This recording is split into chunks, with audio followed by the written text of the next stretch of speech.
هاي جايز، معاكم منت، واليوم هنتكلم عن موضوع مهم جدا وهو استعمال المنتج للحواجب. طبعا دي حاجة مهمة جدا عشان بيجيلي اسئلة كتير ازاي بنستعمل المنتج صح، ايه طريقة استعمال المنتج تقيل، المنتج خفيف. ففكرت ان انا لازم اعمل فيديو اشرح لكم ازاي تستعمل المنتج بطريقة صح. طبعا استعمال المنتج ممكن تعمله لوك مختلف، لوك طبيعي، لوك تقيل باستعمال منتج واحد بس. فاليوم هوريكم ازاي حاجب طبيعي وحاجب تقيل باستعمال جوف بروف براو بنسل. اول حاجه هعملها ان هشيل كل المكياج من الحواجب، وبعد كده هوريكم ازاي خطوه بخطوه نعرف نملأ الحواجب بطريقه مختلفه. وزي ما انتم شايفين شلت الحواجب تماما، مش تماما قوي يعني، شلت المكياج من الحواجب وبدأنا من الصفر.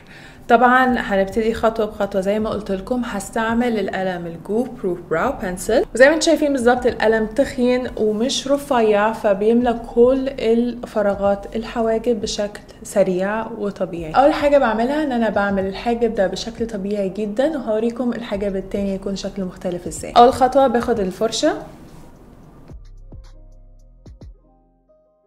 تمشيط الحواجب مهم جدا عشان بيوريكم ايه الفراغات اللي انتوا لازم تملوها. ابتدي اعمل شعيرات صغيرة خالص، ده بيملالي الحاجب بشكل هادي وسريع، وفي نفس الوقت باين ان انا يعني مش متقلة الحواجب خالص.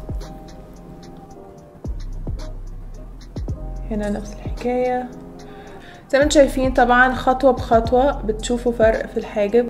ده لوك الحاجب اللي بحب اعمله لما اكون في الصبح مستعجله وعايزه انزل، كني بالظبط مش حاطه حاجه على الحواجب، وده اللوك للحواجب الهادي. بس عشان نتقل الحواجب اكتر ونديها الدراما اللي احنا عايزين نشوفها، بمسك القلم نفسه هو وابتدي اتقل بيه الحواجب عشان تشوفوا الفرق بين استعمال القلم بشكل مختلف. ومشط الحواجب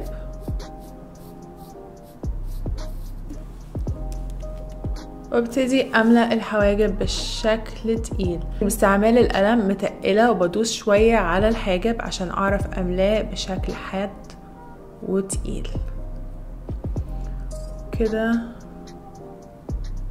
واعمل خط حد هنا واعمل خط هنا وطخن الحاجب في نفس الوقت. اهم حاجه ان انت تفتكريها ان لازم تمسكي المنتج وتقلي شويه بيه على الحواجب عشان تعرفي تقلي اللوك، وفي نفس الوقت يبقى مختلف عن اللوك ده. بحب دايما اغير من لوك الحواجب كل يوم، فطبعا مبسوطه ان انا عرفت دلوقتي اعرف ازاي اخفف واتقل الحواجب باستعمال منتج واحد بس. وبكده نكون خلصنا خلاص الفيديو اليوم. طبعا فيديو مهم جدا عن استعمال المنتج، ولازم تعرفي انت بتشتري ايه وازاي بتستعملي المنتج اللي انت بتشتريه. زي ما انتم شايفين اللوك هادي وطبيعي باستعمال جوف بروف، استعملته بطريقه هاديه جدا عشان املأ الحواجب وفي نفس الوقت اخليها هاديه للوك يومي نهاري. للوك تقيل، للوك مسائي تقلت شويه باستعمال جوف بروف براو بنسل برضو، وعملت لوك عريض وتخين شويه.